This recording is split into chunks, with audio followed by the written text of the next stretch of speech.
Good morning, everyone. Oh boy, it's Yes, Friday. Friday. It's Friday. Friday. And It's welcome. day. It's day. Yes, it's And day. welcome to the weekly finale of Actually Just Ragin. Oh my Oh goodness. boy. Indeed. Cliffhanger Made it through episode. I another know, right? week. Here we go. Y'all ready for an intro? Let's do it. Yeah. Actually, just Ragin, the show about everything and nothing.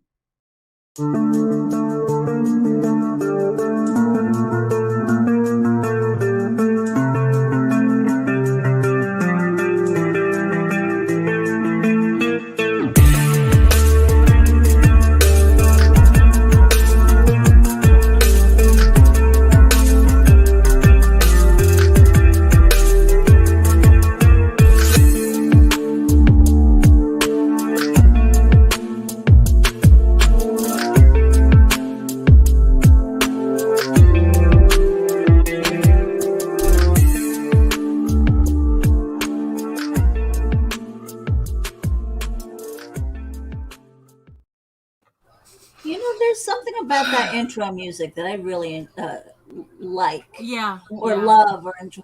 I Yeah, don't know what because it it means is. it's time, bitches. It's Yeah, it's kind of ominous. cool. Let's do this. I hear that and I'm just like, yeah, okay, let's do Yeah. this thing. Yeah. I mean, yeah, it's that's why I was like a little concerned that you might change the music when you were changing the intro because like Yeah. no, the music that's what makes it. Right, You know? right. And it especially hits when the countdown when the countdown happens. Mm-hmm. You know, Yeah. it's like that's when it's like, ooh, you know. It's like, Yeah. It's getting ready to start. Uh-huh. Like the timing, it's like, I've always said that the timing that on your videos with the music is It's impeccable. So, Good it I really try. is. Mike Yeah. Jimmy. Hey, Mike. If my music history hasn't taught me anything, Right. I better know where the damn beat is. Right. Yeah. Exactly. Exactly. And yeah, and it's obvious. That it's like, Mhm. yeah. Yeah. But that's yeah. So accountability. Ah, it's Friday. Let's Ah, not talk it's about Friday. that today. What I do? Yeah, yesterday I was so out of it. I decided that I really needed to use my elliptical earlier in the day. And that's what I did. It's like, I used around like 3 o'clock. I jumped on my elliptical, worked out, woke up, and I was able to function better Good. afterwards. And then it's like, I was able to finish a sketch cover. I didn't do as much as I wanted, but I don't know. Like I said, yesterday I was out of. I was just happy to get the elliptical out of the way. To tell you the Yeah. truth, yeah, Yep. yeah. So that was kind of my lackluster accountability. Ms. Nita. I have zero accountability for yesterday. Everything I said I was going to do, I failed. Oh no. Oh no. Well, we start again today. That's what we said. That's why we Right. don't do 30-day challenges because no, we do hour by hour. Hour by hour. I failed. I Moment didn't to get my moment. calendar done. I ate at I ate 2 hours outside of my window because I lost track of time. Yeah. That happens though. But Yeah. but stuff that I did not set aside for goals, I did a Okay. lot of yesterday. All so right. it's kind of like, and I so you needed to did be stuff. I mean, you Yeah. accomplished some yeah, things. yeah. Yeah. And look, we start again today. Today's a new Yeah. day. Yeah. So, Yep. I mean, yesterday I was completely exhausted. I had the doctor's appointment. that'll do it. It was an hour drive there, hour drive back, plus the time at the office and stuff like Yeah. that. So, but so far so good. Mhm. And what else was my goal yesterday? Huh. I don't remember. Your But- goal is to get to the chair, Yeah. or Today- to, or, yeah, or to- to a screen. Period. Yeah. Today I reached goal basically. Yay! I made it to my desk. Here I am. So at least now you can, like, okay, you're at your main computer, you can get your work I can get done. some work done. Yeah. Pay a couple bills. PayPal. PayPal stuff. Yeah. Invoice something. Yeah. So yeah, there are a few things that that need to happen today. Right. Outro. So you hush, Nita. I got some edits for you. Oh my gosh. There you go. She's filling up your schedule already. She's already filling up my schedule. Yeah. Oh, you are busy today, Meredith. I am. Mhm. Oh my goodness. Okay. There's your accountability for you. Yeah. I've been voluntold. You want to work, bitch? Yeah.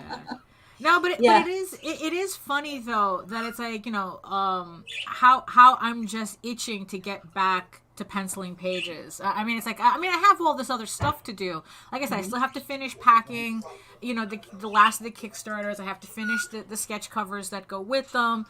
I am finishing editing the video. So, that was also my other accountability. So I didn't do the editing yesterday, so I started this morning. So I did say I was going to upload the video today. Right. And all I can say is anything before midnight is still today. You're right. I agree. I agree.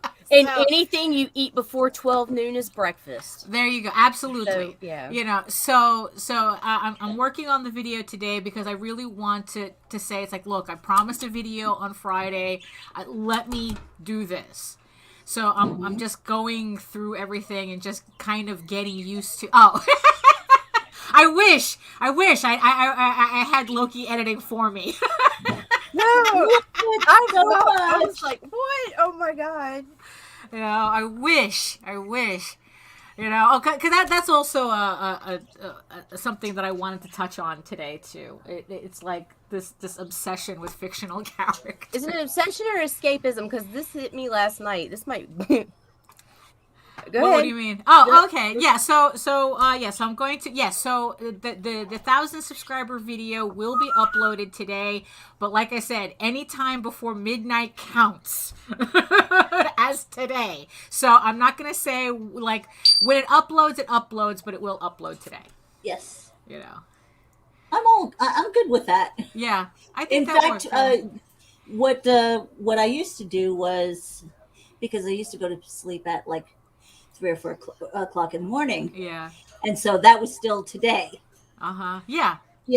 Because I hadn't gone to sleep yet. Right. So it yeah, is what exactly. it is. Yeah. So, it's just easier for me to work my schedule this way. It's like I said, it's like I don't want to trip myself up and psych myself out, with, it's like, oh, I failed. And it's like, no, that's not helpful. Just keep moving forward.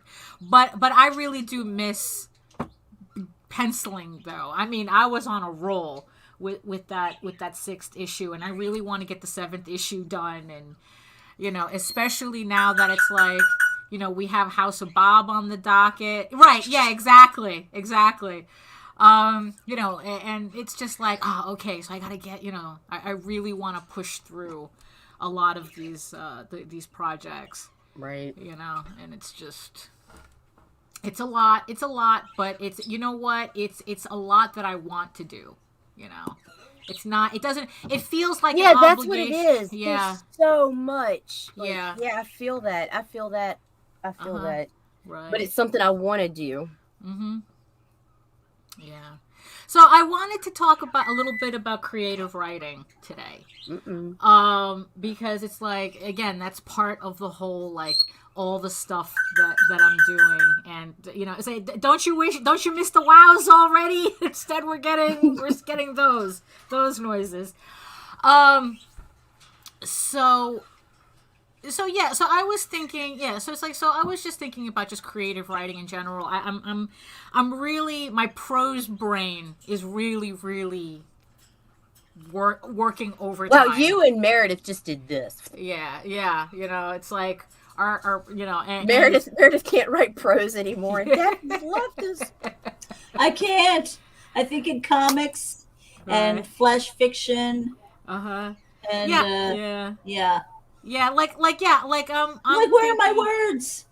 Well, they're there. They're just different now. It's like that's what it is. It's like, mine is like, I guess because I'm working on so many visuals, and I just have like so many like stories, bouncing around in my head, that the prose just makes it easier for me to get through them because I don't have to draw them out. So it's like sometimes words, they say a picture's worth 1,000 words, but sometimes I really do need to have the 1,000 words, to tell the story. To paint the full picture. Yeah, exactly. So, so I've always, especially lately, I've been kind of like obsessed with like, with emotional resonance in prose. And like why, like how is it that it's like certain things work in prose but doesn't work in comics and vice versa, in terms of that. You would think like, and then it's like the whole thing about, it's like what makes makes a story, like emotionally resonate with people, and it's like, because believable characters. But it's believable dialogue. Because let me go back to the hentai game that I was talking about the other here we day. go. Here come the Russians. Here come the Russians. Yeah. Daphne. By the way, who's Carl? Why are we thanking him so much? Oh, yeah, because he made us that little TVMA deal. Whatever. Okay, so thank you, Carl. Thank you. Yes. Yes, it's like, yes, definitely whatever. So there was something that Meredith had asked me as to like why, like what was it with the game that sucked me in? It was more like, when I had said that part of the game, like I really wanted to keep the main relationship together, which is the married main couple, and everything in the game is just trying to break them apart. And you had asked why I cared so much, and it really like. It's like, you know what? That's kind of the point. That's kind of the big question, isn't it? Like, what is it with this story that I ended up caring so much? And that's the funny thing, because I go on the forums and it's all people trying to unlock all the sex scenes. Now you're going to have the Russians come in. So you have all the people, it's like, how do I unlock this sex scene? How do I unlock this sex scene? How do I unlock this sex scene? And then I'm sitting there going, how do I keep this marriage together?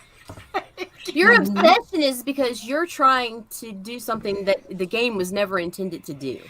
You're trying to create an ending that isn't what the creators intend, and you love that challenge. Well, you see, and that's the funny thing, because that's kind of where that's kind of what I was thinking about this morning. Like, okay, what was it? And it's like, and that's kind of like where it's going. So the premise of the game, the hentai stuff aside, the premise of the good morning. The premise of the game is that you're playing a character named Rowan Blackwell, who is this is like kind of like a medieval fantasy type of thing, where he is like the hero of the realm, but because because he slayed a demon lord like 8 years before, 8 to 10 years before in this.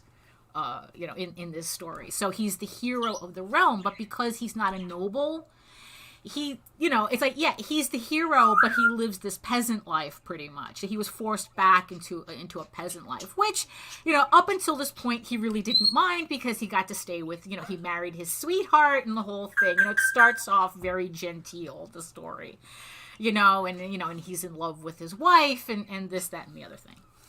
So what happens is that the demon children of this demon lord that he slayed kidnaps him, and they kidnap both him and his wife.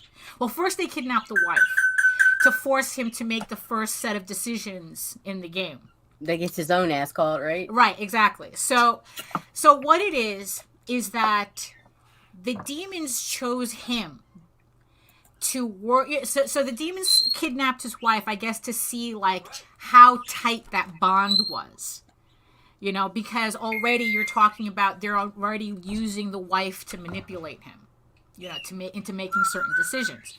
So he ends up at the castle, back at the castle, initially thinking he was going to rescue his wife. And instead, the demon twins gives him pretty much an offer, according to the game, you can't refuse. Oh. And that in exchange for pretty much living his life with his wife in the castle, he has to work for them. Right? So he gets to stay with his wife. They pretty much lead, they can pretty much stay together. But now he has to work for the demon twins. And what it is, and this kind of hit me too, and what it is that the reason why they chose him was because they need his reputation as a hero of the realm in order to infiltrate the other kingdoms so that they can take over those kingdoms through him. Oh. So this is where kind of like where the stats of the game start, come into play. Which again, it kind of like brings in, it's like, okay, why am I attached to this couple? Right. Why am I attached? So their marriage, so him and Alexia, his wife, they're kind of like the moral base, the moral starting point of the game. And depending on what decisions you make, it's like you kind of gather guilt points and corruption points. Although I haven't figured out where in the game they store. It's Adult Fable. Something. I really don't. I really don't know. So you collect guilt and you collect corruption points. Good morning, Sam. Hey, good morning, Sam. So as you make decisions, the more decisions that you make in favor of the twins, the more corruption, the more you're corrupted. And the invasion begins. There you go. See? And then what happens is that it opens up options for you to turn that corruption on your wife, on Alexia. So the more you give in to the twins' demands, the more you start taking it out on her. And even though that there's certain ways that you can kind of like get corrupted together, it only goes a certain amount. It only goes to a certain point. And then the decisions start breaking them apart. And I guess it's like that's what's the challenging part for me, is trying to keep their marriage together. The whole game is to tear it apart. Yeah, one way or another. Yeah. So that's my suspicion. That's yeah. But here's also the thing too. So that this is the part that really got me this morning when I was really thinking about it, because again I'm thinking way too much about fictional characters, which is kind of part of the problem. Is that the more he also agrees to decisions that are in the demon twins' favor, the more his reputation is corrupted. Which means that even though he's working in favor of these twins, they depend on his reputation to get what they need. And the more his reputation is corrupted, the less effective he is to the twins to do what they need him to do. Ooh. So now I'm wondering, is that, again, so now I'm writing this fine line where it's like, well, yeah, that's exactly what's happening, Joe. That's kind of what's happening. I mean, there's this one scene that had me despondent because he literally did that. But okay, but the thing is with the reputation. So now it's like, not only am I trying to save his wife, but I'm trying to keep his reputation intact. Because once he loses his reputation, the twins don't need him anymore. The demon twins, they can't work with him anymore because now he can't infiltrate the way he should, because now they know that it's like, oh, well, now you're the bad guy, So so it's this whole thing about, it's like, oh my God, it's like I got to protect his reputation too, on top of everything. Because the stresses of your second life, Daphne. Yeah, I know. It's like, and the thing is though, it's like, how did the story do that? It's like, how is it that everyone else seems to be so engaged in like the really superficial aspects of the game, and I'm underneath them digging? Like, how does that happen? I don't know.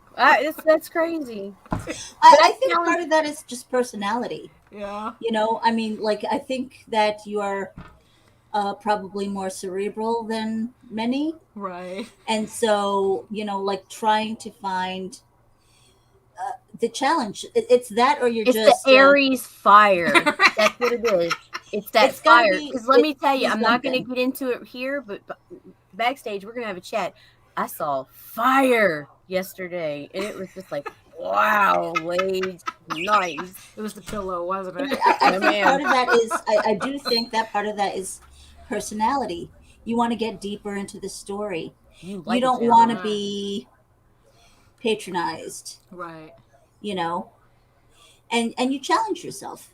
Mm-hmm. You are constantly challenging yourself. Constantly. So why not in a game too? Right. Yeah. Yeah. I guess, and it's like, but sometimes it's funny because sometimes it's like, it's like, sometimes it just feels like, am I the only weird one here? Like, am I the only one getting No, intensely? you're good. You're good. Oh yeah. Am I the only one like intensely attached to fictional characters? No. No. Last Yeah. night, I messaged John, okay? Right. Like, I knew a bunch of stuff John did already, but for some reason, I'd never caught Shira. Oh, okay. Okay. Shira to me was life. That was my first Yeah. bonding with a fictional character because my Right. childhood was shit, and Shira was my escape. Right. Like, Yeah. when I walked out that fucking door of my parents' home and I jumped on my bike was Swift Wind and I was gone. And Yeah. and, No, for and real. life was good until I had to go back home. Uh-huh. And so, like, that, I don't know, maybe that has something to do with it because I do the same thing with my characters in fucking Skyrim where it's like I want them to make, like, I'll try to build one that's like chaotic good. You gotta, and it's like, it's fucking impossible. Right. Yeah. Like, you're dead. You're never gonna make it to level 4. Yeah. I don't know. Like, my train of thought jumped with that because it kind of choked me up a little bit because it was like, dude, he was like such a huge part. Like, like, hey, dude, let me message John and tell him, hey, you were a little bit of light in one of the darkest hours of my life. You know, just like, it was kind of cool. Right. Like, yeah. And the thing is, honestly, like, especially when we're working on our own stuff, and like, let's like, look, we're part of thousands of people doing comics. It's like, just like, and it's like, what, I mean, we were talking about this yesterday, me and JD. It's something related, but where we were talking, okay, just the other day, I got a DM from somebody who, they had a house fire. Oh shit. And their daughter had just gotten Tall Tales Volume 3. But they lost Volumes 1 and 2. And he contacted me to see if he could rebuy Volumes 1 and 2. Please tell me. And I told, bro, just give me your address and I'll take care of you. Oh, hold on. Oh my gosh, I love you. And he goes, no.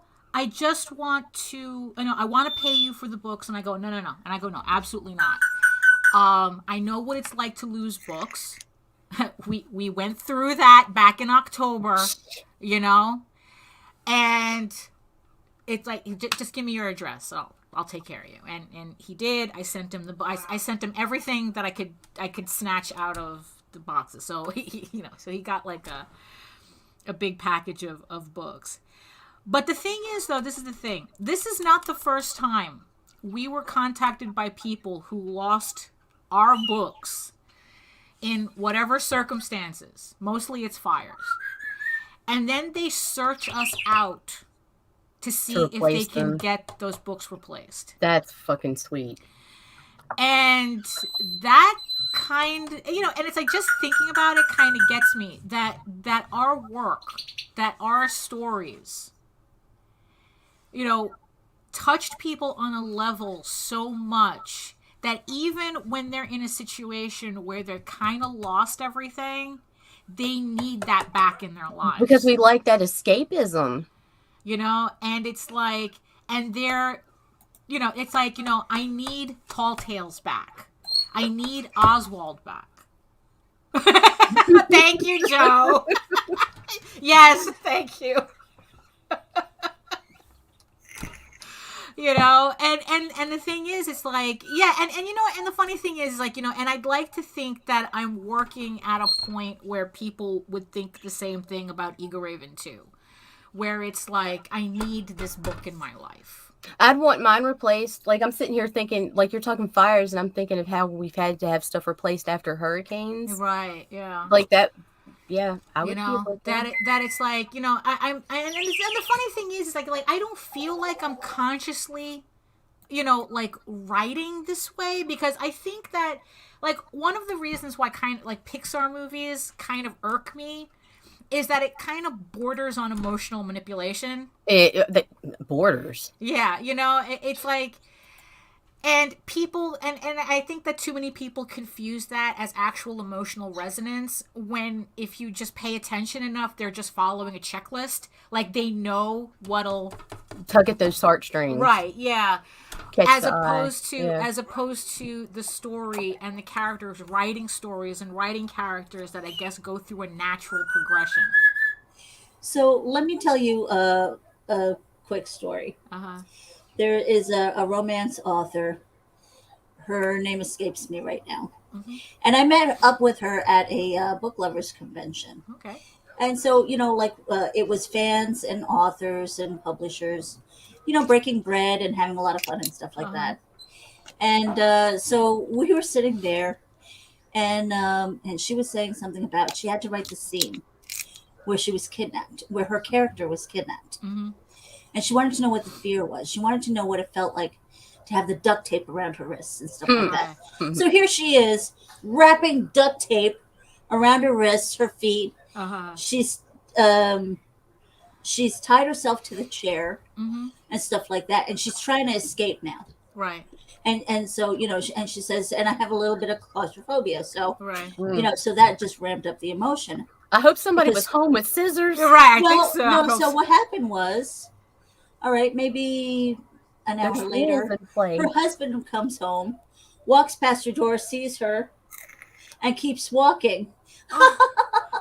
Oh, Life no. goals. That's relationship goals there. Oh, no. But it was just, but that was stuff that she did. Right. She, in the safety of her home and Right. whatever, she put herself in these situations where it would trigger something in her mind to relate deeper.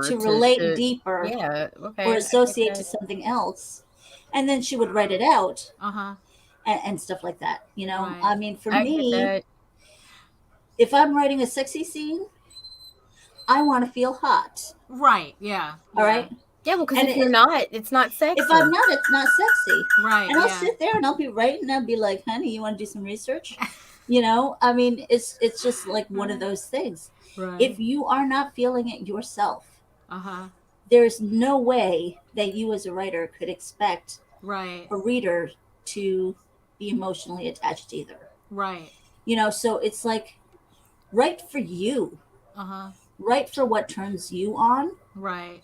Write for what scares you or surprises you. Right. Or gives you that oh shit moment. Uh-huh.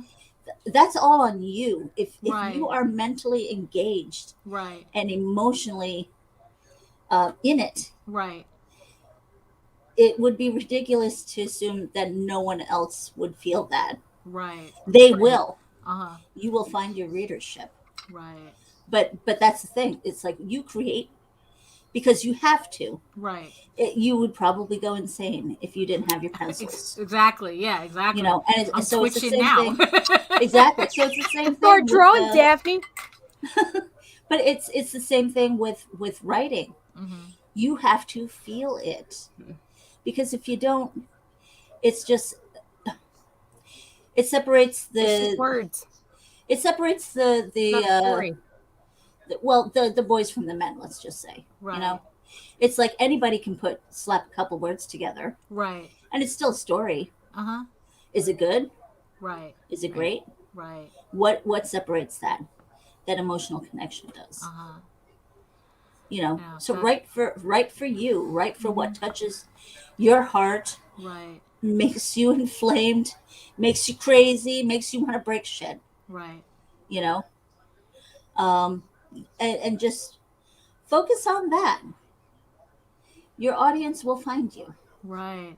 Yeah, because it's like because even when you're talking about it, right. let's just say you're on a book signing tour or Yeah. something like Mm-hmm. that, your passion will come out. Right. People will relate to that and go, "Oh, tell me more. Right. Oh, let me buy your book." Yeah. So yeah, I wouldn't worry so much about that as long as you are touched by it. Right. Yeah. I mean, it's like, yeah, that's and then that's the doodles. Yeah, I mean, it's like those are, yeah. I guess it's like that's like the doodles are like a different aspect of this. Where it's like they're just like, it's just me being silly. But it's like But I'm it's so having much fun with fun. it. It It's just like, and oh, we look see look at all that. my stupid characters doing stupid things. And as a fan, you can see. Oh God, that's so simpy. That's kind of what we're talking about. Yeah, Because but it's in the end, weird now because because like, it's look, like I'm now it's like simping over these two characters in a hentai game I only learned about a month ago. but as a fan who's followed your work, you see that and it makes me love you even more because I see you having fun and it's like it's just it's crazy and it's God, See, my mind is but that's blown. the How thing. am It's I like here? when Like you're doing those weird. sketches, Uh-huh. it's like that's your release. It's like Yeah. that's an insight into your life Yeah, and what you're it makes passionate it more about. personal. Yeah, You know, and it's like, oh, and all of these things that they say and stuff like that. It's like, I wonder, I wonder if we can base those on her day. Like what kind of day did Daphne Lage have to draw up this sketch with you this almost dialogue? can. You It's almost like, can. it's like, what? I'd like to say, well, yes and no, but you know what? It's more fun to keep you guessing. you know? The path is long if you're writing a niche genre. How I look at AWF and primetime Saturday night, it's easier to digest on first glance, but it takes people to read Amazonia to become fans of it. Yeah, it's like kind of like, how do you get people on that path? Like, because again, it's like, there are thousands of people doing what we do, and then it's like, and I can't help, but pay attention to people who seem to like, they're in it, but they talk about everything else but their characters, but their story, but their process. They're talking about, potential Netflix deals and whatever tchotchkes they're putting out and what, like, they talk about everything else but their book. And it's like, and it kind of, and I find that kind of weird because it's like, how do you put so much creative energy into something and not want to talk about it? Except you, Russian bots. Every fucking time. Daphne, you always got to cause an invasion. Yeah, I know. But, it's like, I had to talk about the game, Yeah, and I always find that strange, like people who could just, work on a comic and literally just consider it a job. Like, I mean, like, I know that, people like Jack Kirby and Basima and, all of these professionals that I look up to, that they kind of felt that way, that they were kind of like no different than plumbers, that they had this very specialized skill that they were getting paid for. Right.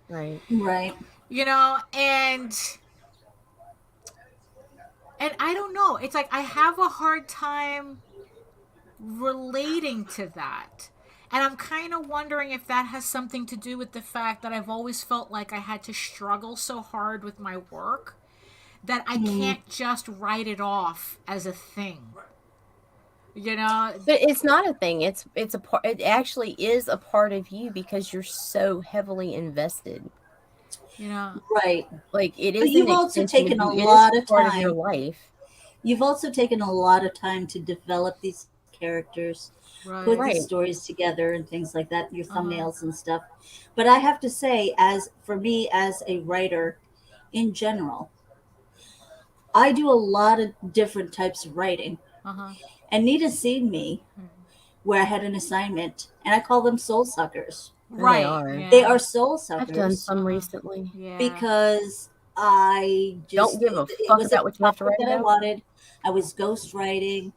It meant nothing to me, and the subject was just awful. Right. You know, and so I'm counting every word. Oh, you want 600 words? Damn, what am I going to do with the last 50 here? Right. You know, it's like one of those, and it takes you all day because it's a soul sucker. Yeah. And you don't want to do it, you know. But then there's things that go so $50. easily. Like this was a while ago, but I woke up and there was dialogue in my head. Yeah. And I repeated over and over and over again. I'm like, all right, I'm up. Yeah. The next thing I knew, it was like 5 o'clock in the morning, and I had written probably about 6,000 words. Right. Yeah. You know, so I mean, it depends. Yeah. It really depends. And even in your own stories, I'm sure that there are some slow times where like, how can I kick this up? It's like, I'm not feeling this, you know, and you can always go back and edit. Yeah. But that even happens in the stories that you love to write. Yeah. So, again, it's just one of those things where I think editing helps. Yeah. And just letting the words flow. Don't worry so much about it. And if you're feeling it, keep going. Right. Because you can go back and edit. You know, it's like first round is usually a hot mess. Right. Yeah. We're not all Mozart. Uh-huh. You know? So that's it. It's like for me, I love to write. Haven't done it in a while. Sometimes I feel like I lost my words because for the last 2.5 years, I've been doing comic scripts. But you've been told to cut so much. Yes, and even when we're doing lettering, Nita, she's like, "Cut it, you don't need it." I'm like, "My words." And I would say, you know, do different exercises. Take yourself out of your writing comfort zone. Write a flash fiction piece. Right. Hey, you know what? Here's the word of the day. I love how you throw that around like it's so easy. Like it's so fucking easy. Like it's not. But that's why it's fucking not. Like, and it doesn't happen, and you frustrate people. No. Look at find something outside to look at, and write something about it. Right. You know, just for a different type of writing or format or whatever. Right. But I wouldn't worry about it so much. I mean, the creative brain is always out to experiment and grow, I think. And when we get over, really, really comfortable, I think at that point, it can get really, really boring. Right, yeah. And then we start to lose interest in our own work. Right. And that's why I told Nita, and I tell everybody, stay uncomfortable. Right. Just a little bit. Uh-huh. Be on a learning curve. Right. Try something different. Right. You know, and if you think that your bad guy is bad, what could make him even worse? Right. Yeah. You know, things like that. Yeah. Just pushing the boundaries. Yeah. Well, yeah, it's like, and Joe brought up a point, like, it's like, yeah, we're like me personally, I jump between comics and prose because I do have to think differently for each of those mediums. Yeah, absolutely. Yeah, and that's also kind of like a crux of the game too. Like pretty much the way they describe it is that how much bad does a good person need to do before they're bad. Just bad? Right. And that's the overall theme of the game, where it's like that this is a good person and he tries really hard to be a good person. I try really hard to keep him a good person, but there comes a point in the game where the game is forcing decisions that I wouldn't make, but the character has to make. Well, I mean, it's their story, but it's like that I cannot force him off this path that I guess the writers have, and the options they're giving you are curving you to that dark place where you want to go to the light, but there isn't. It's not there. That's not. Yeah, it's like in the end, it's like that's kind of not the point. And what I'm trying to do is mitigate the damage. You know, that's like, I mean, it's like the whole thing about, you know, like if you think your bad guy is bad now, it's like, so yeah, it's like every time I feel like I'm kind of stuck in a story, like in a part in a story, and it's like, okay, it's like, you know, how can I kind of like wake everybody up, you know? And usually for me, it boils down to, it's like, okay, what horrible thing can I do to them now? You know?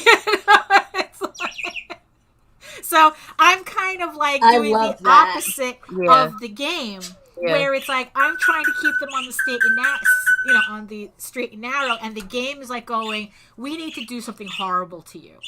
So when it comes to my characters, when I'm stuck on, you know, when I'm working on these prose vignettes or hammering out a story, and I'm stuck, it's like, okay, what horrible thing can I do to you? You know, and for those of you who are familiar with the doodles, that's how Eager Raven ended up with a dagger in her chest.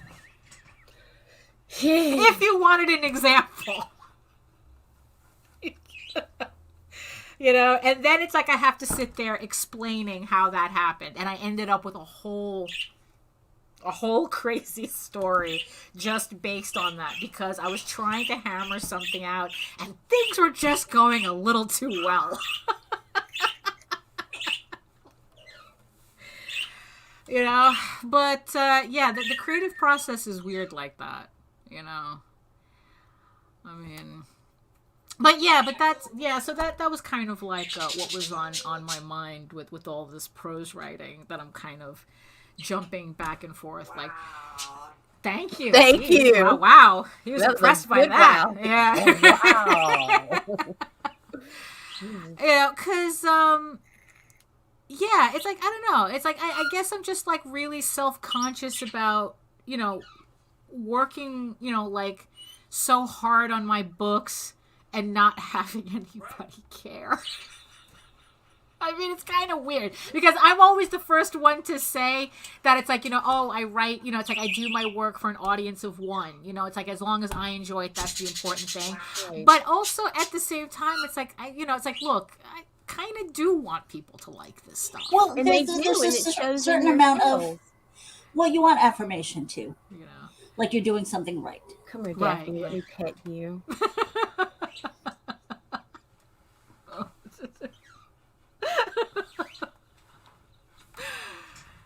Hey, Meredith.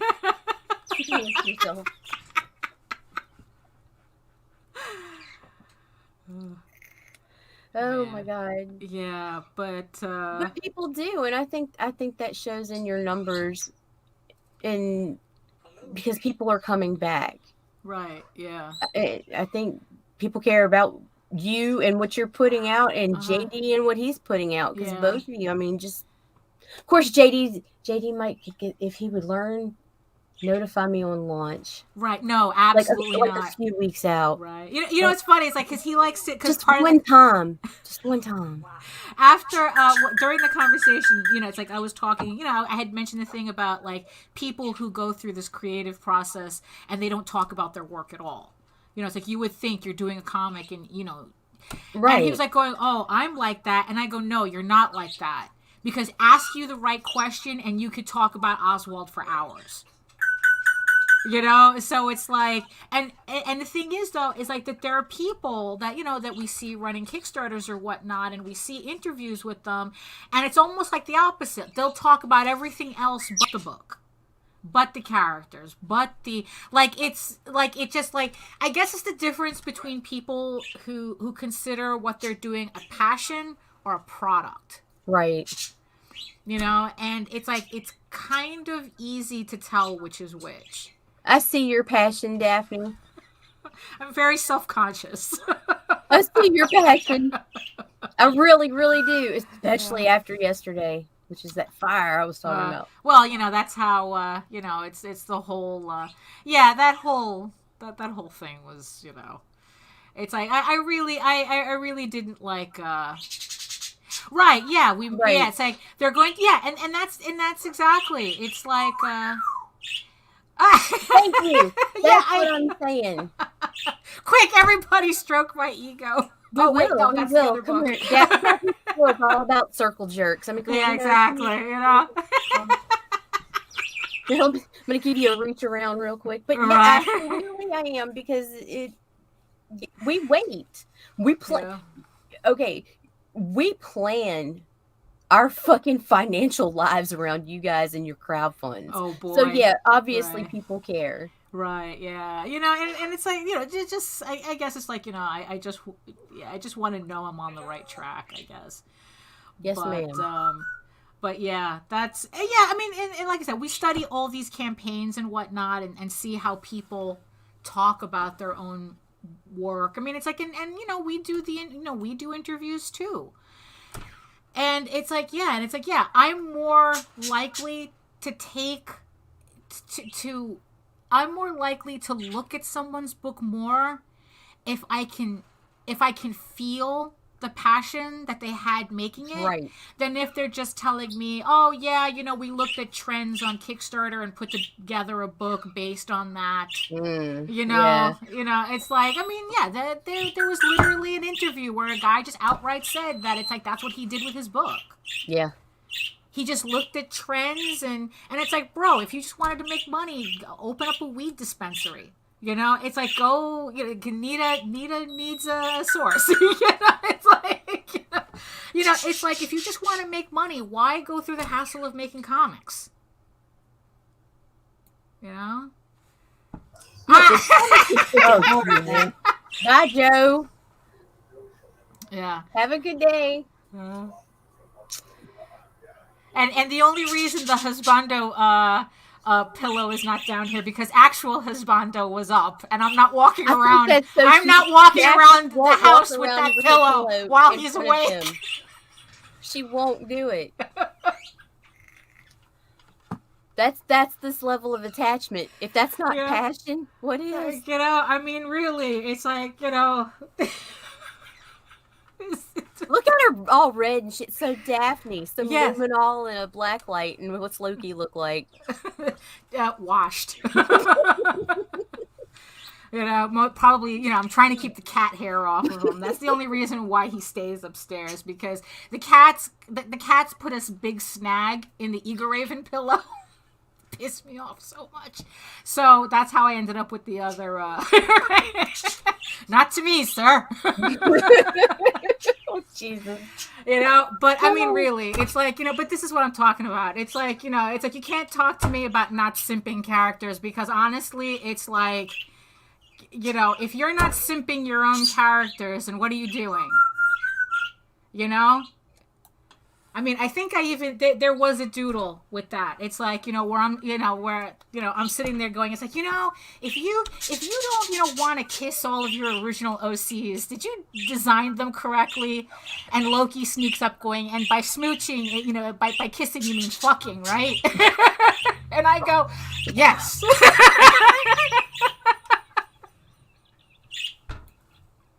Oh my gosh.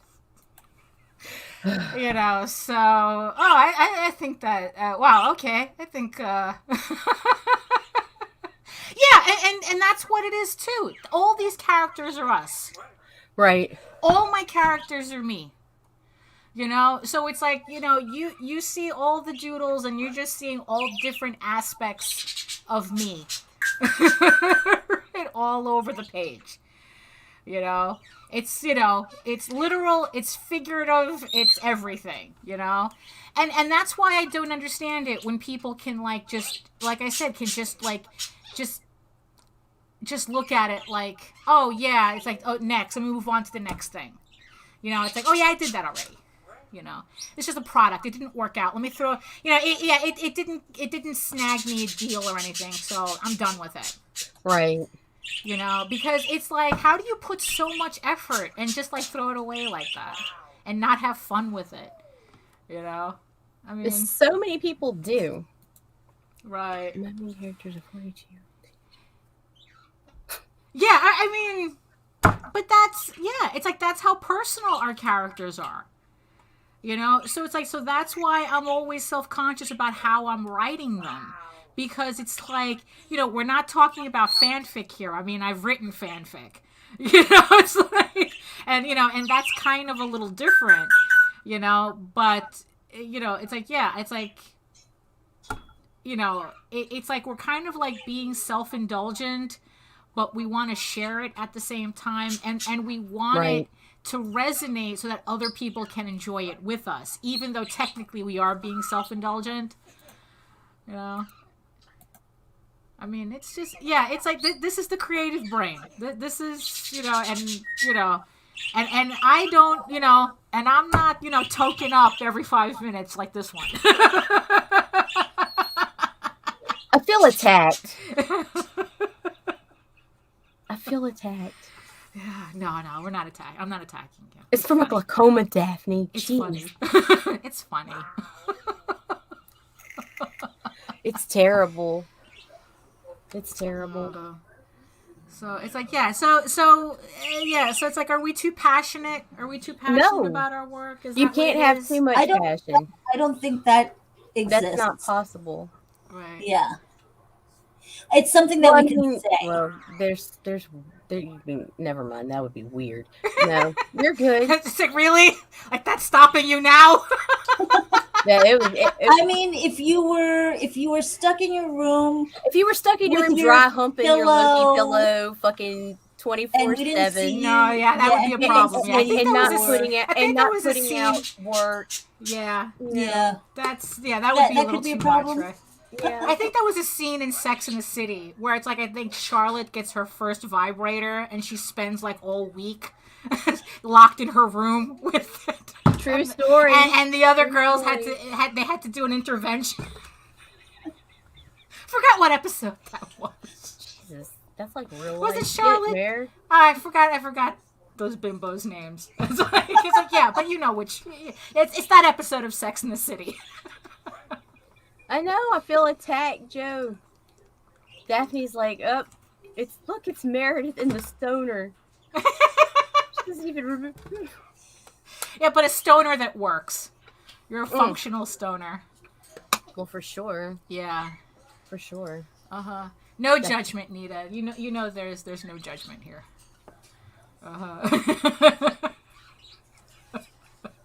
Well, we're getting pretty close to our hour, you guys. Right, yeah. I'm sorry. I didn't realize. Oh, yes, ma'am. Small achievable goal for the day. You guys in the chat, too. State your small achievable goal. Go, Daphne. Yeah, I'm finishing my video. I'm finishing labeling my Kickstarters. I'm finishing off the sketch covers today, which will also give me the opportunity to record each different marker that I'm using for these. So double duty. So yeah, that's what I'm doing today. Okay. Nita. I have some show notes I want to write up. Real ones, not stories. And a bunch of fucking tweeting and shit I need to do. And I want to finish a poem today. Mike Jimmy has achievable goal. Stay up for my interview with JD.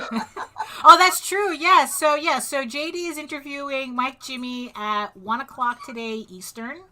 And we have our interview with John Celestri tonight at 8 p.m. we do. Eastern. Yeah. Guys, I hate you, Tom. Let me see. Anybody else out there with their achievable goal? To advance 1-7. Okay, trying to convince myself to keep my word to fans who want me to submit samples to Coffin Comics. Look, the worst that happens is that they say nothing. No. Or nothing. Actually, that's usually what the happens. Worst they just is don't nothing. answer. No is at least an answer. That's true. That means that they're talking to you. Yeah, it's like, yeah. As for me, I know Nita's got a couple of things that she's adding to my to-do list, but I do have a honey-do list for you. I made it to my desk. That's my goal. Right. But I'm going to have to get up and walk around a little bit and try and get my hips. You better come back to your desk. I will be coming back to my desk. All right, I love you. My point is don't overdo it. Don't get injured today. Today I need you. I need your fingers, Mare. I need I your know. fingers. That's so kinky. We'll work on that, okay? I need them. Yeah, I that's it. It's like I need to keep my goal is health right Yes. now. More And it should more be. than anything. So I have to yes, I have to get some work done at my desk, but I've got to move. I've got to get limber. I've got to be able to kind of walk on my own, Right. which hasn't happened yet. But I'll let you know when it does. Yeah. And you are aware because you know how we work, so everybody doesn't think I'm so poor Meredith. She's sick, and look how abusive Nita is. Meredith will tell me to fuck off, Nita, if I'm telling her too much. I will. That's how we do things. That's how we roll. Yeah. Yo, y'all ready to roll out of here? Yeah. Yeah. Yes. I mean, I usually got- say stay safe, Yeah. stay productive, be kind, and hit the button. Yeah. It's free. That's what my 1,000 subscriber giveaway video is going to be about. Why 70% of you will not subscribe to the channels that you watch on a regular basis. What is that? Thank you. Just press the button. It doesn't And while cost you you're- anything. Right. And while you're here, hit the like button on our vlog too, Yeah. if you would. Yes, We would appreciate that. that's true. The algorithm likes that. They do. Yes. All right. And I guess have a great weekend. I forget. Yeah. You know, it's like, wow. Okay, we take the Saturday and Sunday off. Yes, we do. And we'll Kinda just cool. regroup on Monday and start all over again. Yeah. So we appreciate everybody who's been tuning in through the week. New listeners, old listeners, and Replay people too. replay people too, as well as people who don't interact. Don't know why you don't. Please say hello. We would Lurkers. appreciate that. We see you. Mm-hmm. And That's it. that's I think it. that's it, yeah. All right. I'm gonna Okay. throw the dudes. Yeah. Throw Later, the guys. Bye. Hey there, this is Meredith Lochran with Ragin, and I wanted to let you know that we encourage and promote independent creators and their projects through organic interaction, consultations, and more. Visit Nita and me at RaginAVC.com for details and contact information.